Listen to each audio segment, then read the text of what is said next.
주님의 교회가 이렇게 귀하고 소중하지 않습니까?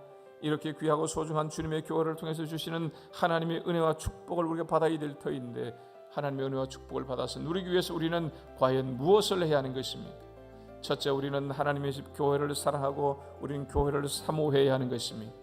두 번째입니다. 우리는 하나님의 집 교회에 거하는 자가 되어야 하는 것입니다. 하나님의 집 교회에 머물러 있기를 좋아하고 하나님의 집 교회에 사는 것을 기뻐하는 사람이 되어야 하는 것입니다. 세 번째, 우리는 하나님의 집 교회를 통하여 공급되어지는 하나님의 말씀을 받아야 하는 것입니다. 만군의 하나님만이 우리의 방패시요 우리의 요새시요 우리의 구원이신 줄로 믿습니다. 그러므로 하나님을 신뢰하고 우리는 하나님만을 의지해야 하는 것입니다.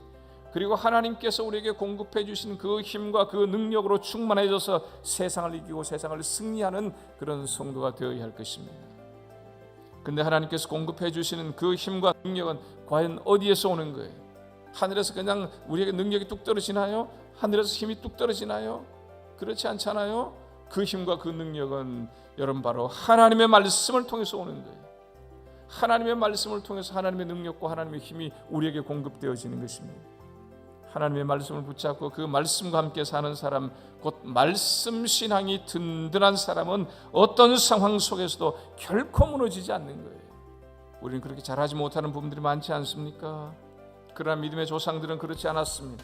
위에서 말씀드린 노아도 그렇게 했고 아브라함도 그렇게 했습니다만, 그뿐만 아니라 모든 믿음의 선진들은 말씀을 그대로 받은 대로, 말씀을 받은 대로 액면대로 준행하는 그런 말씀 신앙으로 굳게 무장되어 있었던 것을 우리가 볼 수가 있습니다. 그래서 그들은 이 말씀 신앙 때문에, 이런 신앙 때문에 믿음의 조상이 되었고 축복의 통로가 되어질 수 있었다는 것이요. 여러분, 이것이 바로 말씀의 능력이, 우리는 하나님의 말씀을 통해서 주께 힘을 얻는 자들이, 다른 것으로 주님께 힘을 얻는 자들이 아니 하나님의 말씀을 통해서 주님께 힘을 얻는 사람들이에요. 하나님의 말씀을 사랑하는 사람들은 주께 힘을 얻고 또 더 힘을 얻게 되어질 줄로 믿습니다. 이게 오늘 시편 84편 5절 이하의 말씀이잖아요. 교회는 주의 종들을 통해서 하나님의 말씀이 공급되어지는 곳입니다. 하나님의 말씀이 재해석되어지고 하나님의 말씀이 가르쳐지고 하나님의 말씀이 선포되는 것이 바로 교회입니다.